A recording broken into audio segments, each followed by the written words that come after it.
রাজ্যের একাধিক পুরসভার নেতৃত্ব বদল নিয়ে ডামাডোল চলছে বলে অভিযোগ। উপর মহলের নির্দেশে অনেক পুরসভাতেই বড় ধরনের রদবদল হয়েছে। তার মধ্যে এবার নাগরিক পরিষেবায় গাফিলতির অভিযোগ তুলে চাকদহ পুরসভার ২১ জন কাউন্সিলরকে শোকজ করা হল।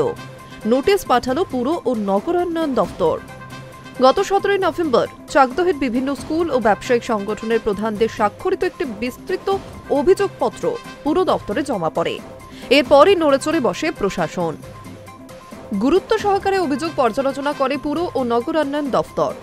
কালো বিলম্ব না করে চাকদহ পুরসভার ২১ জন কাউন্সিলরকে শোকজ করা হয়েছে। আগামী ৭ দিনের মধ্যে কারণ দর্শানোর নির্দেশও পাঠানো হয়েছে। নাগরিকদের অভিযোগে বলা হয়েছে, শহরের বর্জ্য অপসারণ ব্যবস্থা কার্যত ভেঙে পড়েছে। ২১টি ওয়ার্ডের রাস্তাঘাট জুড়ে জমে থাকছে নোংরা আবর্জনা।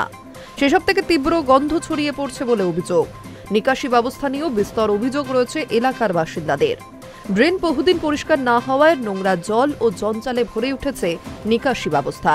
পাশাপাশি শহরে একাধিক রাস্তা ভাঙাচোরা অবস্থায় পড়ে রয়েছে, ফলে মাঝে মধ্যে দুর্ঘটনা ঘটে।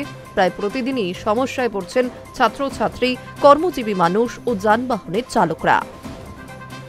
টোটো ভ্যান নিয়ন্ত্রণে অব্যবস্থাপনা মানুষের যাতায়াতকে আরও বিপর্যস্ত করে তুলেছে।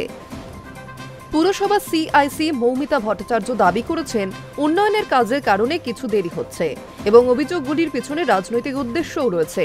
তিনি আশ্বাস দেন, দফতরের শোকজে যথাসময়ে জবাব দেওয়া হবে। Hi news network.